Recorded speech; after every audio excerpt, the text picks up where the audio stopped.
जय श्री राम। भाई और साथियों, कल से आगे की राम कथा प्रारंभ करते हैं। कल हमने चर्चा की किस प्रकार जामवंत जी ने हनुमान जी को उनका बल याद दिलाया और कहा तुम्हारा जन्म ही राम काज के लिए हुआ है, और हनुमान जी उड़ान के लिए तैयार हो गए। अब आगे की कहते हैं कथा। जामवंत के बचन सुहाए, अधुनि हनुमंत हृदय अति भाए। तब लगी मोहि परखियो तुम भाई, सही दुख कंद मूल फल खाई। जब लगवा वो सीता देखी, होई काज मोहि हर्ष विशेषी। यह कही नाई सब कही माथा, चले हर्ष ये धरी रघुनाथा। अब हनुमान जी ने जामवंत जी के वचन बहुत अच्छे लगे हैं और उन्होंने सारे बानर भालुओं से कहा है कि देखो, जब तक मैं सीता जी का पता लगाकर वापस ना आ जाऊं, तुम यहाँ समुद्र के किनारे पर ही रहना और यहीं पर फल फूल खाते रहना, पानी पीते रहना, मेरा इंतजार करना। जब मैं सीता जी का पता लगा कर आऊँगा तो हम सारे इकट्ठे मिलकर चलेंगे। हनुमान जी स्वयं अकेले यश लेना नहीं चाहते, वो सारे बानर भालुओं को यश दिलवाना चाहते हैं। और सिंधु तीर एक भूधर सुंदर, कौतुक कूद चढ़े ताऊ पर। बार बार रघुवीर संहारी, तरको पवन तन्य बल भारी। जय गिरि चरण दे हनुमंता, चले सुगा पाताल तुरंता।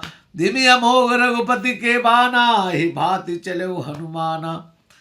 और जलदि रघुपति दूत विचारी, ते मैनाक होई श्रमहारी। हनुमान ते परसा कर कव पुनि कीन प्रणाम, राम काज कीने बिना मोहि कहा विश्राम। अब हनुमान जी एक जो है सुंदर नाम का पर्वत है, समुद्र किनारे ऊंचा पर्वत है, उसके ऊपर चढ़ गए हैं और बार बार हनुमान जी राम जी के नाम का जय घोष कर रहे हैं, जय श्री राम, जय श्री राम। और बार बार जयघोष करने के साथ ही हनुमान जी जैसे रनवे पर जहाज पीछे जाता है फिर आगे उड़ान भरता है, और हनुमान जी इस प्रकार से समुद्र के ऊपर उड़ान भरते हैं, भगवान का नाम लेकर ऐसे तेजी से जाते हैं जैसे राम जी का धनुष से तीर छोड़ते हैं तो तीर जाता है, राम जी के तीर की भांति हनुमान जी जाते हैं। हनुमान जी राम जी के अमोघ बाण हैं।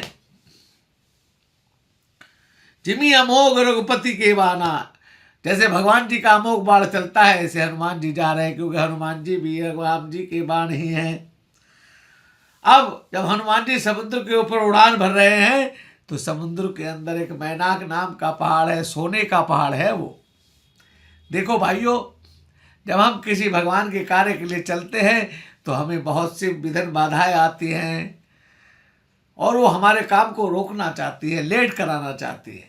इसी प्रकार ये मैनाक सोने का पहाड़ समुद्र में से निकल कर ऊपर आ गया है और हनुमान जी का रास्ता रोकता है। कहता है, हनुमान जी आप राम जी के काज के लिए जा रहे हैं, थोड़ा विश्राम कर लें। हनुमान जी कहते, आप कौन है? मैं आपको नहीं जानता, मैं राम जी के काज के लिए जा रहा हूं, मुझे देर हो रही है।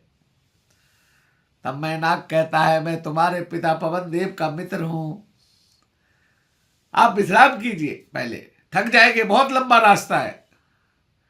जब हनुमान जी ने सुना कि ये मेरे पिता पवन देव का मित्र है, तब हनुमान जी ने हनुमान ते ही परसा कर पुनि कीन प्रणाम, हनुमान जी ने उसका स्पर्श किया और हाथ जोड़कर प्रणाम किया और कहने लगे, राम काज कीने बिना मोहि कहाँ विश्राम। मैं राम जी के काज करे बिना, पूरा कार्य करे बिना विश्राम नहीं करूंगा, ऐसा मेरा प्रण है। अब आगे चलते हैं। और जात पवन सुत देवन देखा, जाना कहो बल बुद्धि विशेषा। सुरसा राम हन के माता, पठई आई कहे ते बात। आज सुरन मोहि दीन हारा, सुनत बचन कहे पवन कुमारा। राम काज कर मैं फिर मैं आवो, सीता की सुधि प्रभु सुनावो। तब तब पदन पैठ आई, सत्य कहो मोहि जान दे माई। कवन जतन दे नहीं जाना, गृष सिन मोहि कहो हनुमाना। जोजन भरते बदन पसारा, कपि तनु कीन दुगन विस्तारा। सोरे जोजन मुक्ते भयऊ, तुरंत पवन सुत 32 भयऊ। जस जस सुरदा बदन पढ़ावा, तासु दून कवि रूप दिखावा। सत जोजन जेहि आनन कीना, तिलक रूप पवन सुत की लीना। बदन पैठ पुनि बाहर आवा, मांगा विधा ताई सिर नावा। मोहि शरण जेहि लाग पठावा, बल बुद्धि परम तोर में पावा। राम काज सब करहु तुम, बल बुद्धि निधान। आशीष दे गई सो चले, हर्ष चले हनुमान सियावर राम जय जय राम। अब जब देवताओं ने देखा कि ये राम जी का कार्य करने के लिए हनुमान जी जा रहे हैं, क्योंकि जब हनुमान जी पहाड़ के ऊपर बार बार जयघोष कर रहे थे तो उसका कंपन पाताल तक गया, और पाताल में देवता छुपे हुए थे रावण के डर से। तो उन्होंने कहा, ऊपर आकर देखा कि भाई हनुमान जी सीता जी का पता लगाने जा रहे हैं राम जी का काज करने के लिए, क्या इनमें बल और बुद्धि भी है कि नहीं। तब उन्होंने अपनी माता सुरसा को भेजा कि जाकर इनकी परीक्षा लीजिए, यदि ये परीक्षा में पास हो गए तब हमें विश्वास होगा कि ये वास्तव में राम जी का काज कर सकते हैं। और सुरसा आ गई, और जिधर रास्ते से हनुमान जी जा रहे हैं, रास्ते में ही सुरसा ने हनुमान जी को रोक लिया। कहने लगी कि कहाँ जाते हो, आज मैं तुम्हें खाऊंगी। हनुमान जी कहते हैं, देखो खाने के लिए मैं आपसे, बहुत फल फूल है दुनिया में, लेकिन आप अगर मुझे ही खाना चाहती हो तो पहले मैं राम जी का काज कराऊं और राम जी को आकर सूचना दे दूं, उसके बाद मैं स्वयं आकर आपकी सेवा में प्रस्तुत हो जाऊंगा। लेकिन सुरसा कहती है कि मैं तुम्हें नहीं जाने दूंगी। अब हनुमान जी और सुरसा में होड़ लग गई है।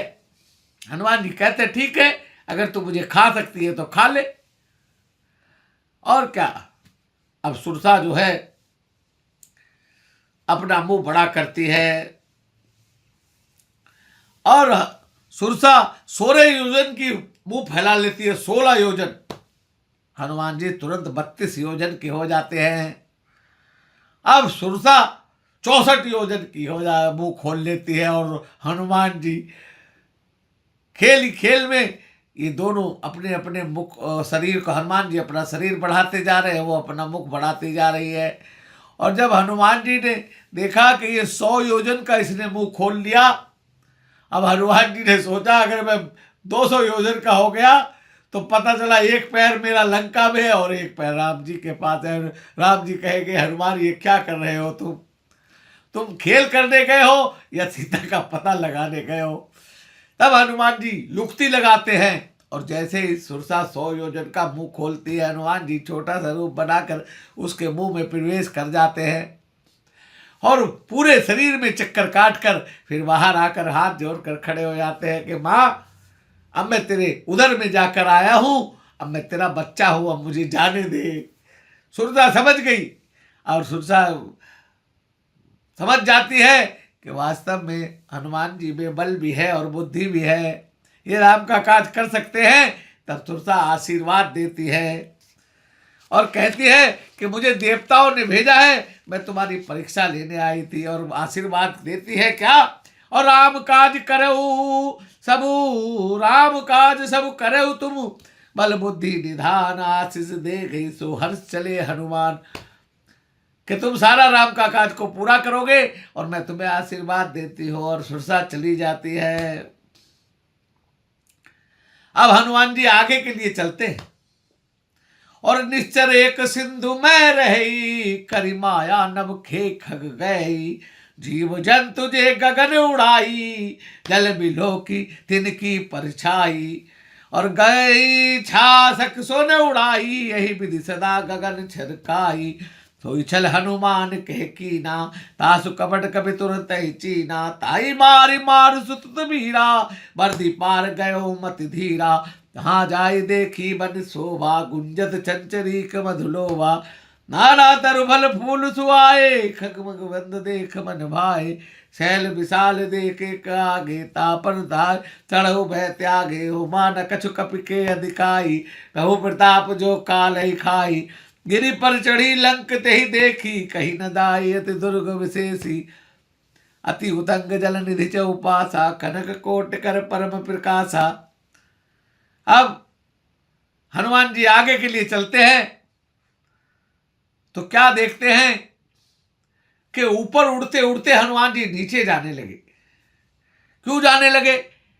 रावण ने एक निशाचरी को समुद्र के अंदर बिठा रखा है और उसकी ये ताकत है कि वो ऊपर उड़ने वाले किसी हर जीव जंतु को नीचे खींच कर खा जाती है।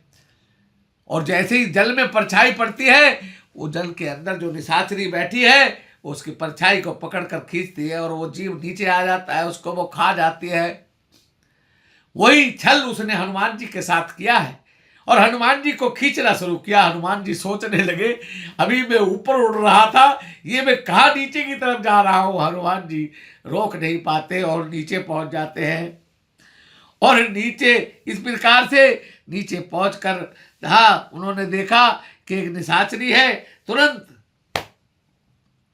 और ताही मारी मार सुत बीरा गर्दी गए वर्दी पार गयो मति धीरा। और उन्होंने एक मुष्टिका मारी, जल के अंदर ही उसको मार दिया, वहीं समाप्त कर दिया और उसके ऊपर वापिस ऊपर आकर और आगे के लिए चल दिए। अब आगे जाकर हनुमान जी जाकर देखते हैं और एक विशाल पर्वत पहाड़ आगे दिखता है। उस पर हनुमान जी चढ़ जाते हैं और उस पर चढ़कर हनुमान जी लंका का नजारा करते हैं। और गिरि पर चढ़ी लंकते ही देखी, कहीं न जाई अति दुर्ग विशेषी। और क्या विशेषता है लंका की? अति उतंग जल निधि उपासा, कनक कोट कर परम प्रकाशा। कनक कोट विचित्र कत मंद, कनक कोट विचित्र मनिकत सुंदर, अतना घना चहु हट्ट हट्ट सुभट्ट बीथी। चारु पुर बहु विधि बना, गजबाजी खच्चर निकर पदचर। रथ बरु थई को गन, बहुरूप निश्चर जूथ बर बहुरूप निश्चर जूथ। रति बल सेन बरनत नहीं बने, बन बाग उपवन वाटिका सरकूप वापी सोहई। नर नाग सुर गंधर्व कन्या रूप मुनि मन मोहि। कौमाल देह विशाल शैल समान, अतिबल गर्जय नाना अराखै। भिरहि बहु विधि एक एक तरजहि, करि जतन भट कोटि निकट तन नगर चहु दिशि रक्षै। कौमाहि से मानुष धेनु खलज, खल निशाचर भक्षहि। यही लागी तुलसीदास, इनकी कथा कछु एक कह कही। रघुवीर सर तीरथ सराही, त्यागी गति पही सही। पुर रखवार देखी बहु, कपि मन कीन विचार। अति लघु रूप धरो निसी, नगर करो पैसार। सियावर राम जय जय राम, मेरे प्रभु राम जय जय राम। मंगल भवन अमंगल हारी, रघु दशरथ अजर बिहार। दीन दयाल विरध संभारी, रघुनाथ मम संकट वारी। और हनुमान जी क्या देखते हैं कि जो है ये लंका जो गढ़ है, ये बहुत चारों तरफ से कनक के समान सोने की लंका है और इसको प्रकाशित हो रही है चारों तरफ से। और इसमें जगह जगह होते हाथी घोड़े बंधे हुए हैं, जगह जगह अंदर अखाड़े चल रहे हैं और बहुत सारे कुएं और बाग लगे हुए हैं, बाग बगीचे लगे हुए हैं। और बहुत जगह नाग और किन्नर अप्सराएं गान कर रही हैं, गंधर्व कन्याएं नाच रही हैं। और ऐसा देखकर हनुमान जी ने आगे चले देख रहे एक जगह अखाड़ा दिखाई दे रहा है और अखाड़े में एक से एक पहलवान आपस में जूझ रहे हैं। इस तरीके से देखा और ये देख रहे हैं पहाड़ पे से कि चारों तरफ 4 दरवाजे हैं लंका के और उस पर सैनिक चारों दरवाजों पर पहरा दे रहे हैं। इतनी सुंदर नगरी देखी है और चारों तरफ से व्यवस्था देखी है और चारों तरफ रक्षक पैरों पर खड़े हैं। 4 दरवाजे हैं, चारों तरफ सेनाओं की टुकड़ियां लगी हुई हैं। अब हनुमान जी विचार करते हैं कि भाई इतनी तखड़ी नगर के अंदर और रखवारे चारों तरफ पहरा दे रहे हैं और देखकर मन में विचार करते हैं और हनुमान जी छोटा सा रूप बनाकर लंका में प्रवेश करने की तैयारी करते हैं। और भाइयों और दोस्तों, आज की कथा को, ये सुंदरकांड की कथा है, आज की कथा को यहीं पर विराम देते हैं। आगे की इस सुंदर कथा को सुनने के लिए कल हमारे वीडियो को दोबारा देखें। कल हमारा इससे आगे की कथा कल करेंगे। भाइयों और दोस्तों, हमारी कथा अच्छी लगे तो लाइक सब्सक्राइब करें, लाइक और शेयर करें।